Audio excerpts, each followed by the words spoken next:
சோர்ந்து விட கால்கள் மண்டிட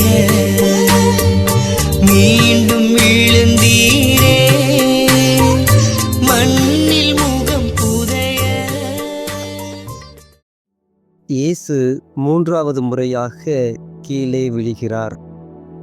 திவ்ய இயேசுவே, உம்மை ஆராதித்து வணங்கி உமக்கு நன்றியறிந்த தோத்திரம் செலுத்துகின்றோம். அது ஏனென்றால் உமது பாரமான திருச்சிலுவையை கொண்டு உலகத்தை மீட்டு ரட்சித்தீர். சிலுவையின் மீது தம் உடலில் நம் பாவங்களை அவரே சுமந்தார்.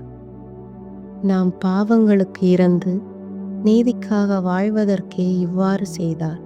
இயேசுவின் சிலுவை பயணத்தில் அவர் 3 முறை மட்டும் விழவில்லை.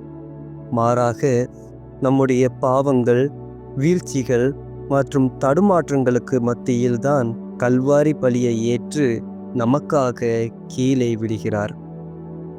வேண்டிய மட்டும் அடித்து கேவலப்படுத்திய வீரர்களை சோர்ந்திருக்கும் பொழுது நமது தீய செயல்களால் இயேசுவை தினந்தோறும் கீழே தள்ளிவிடுகின்றோம்.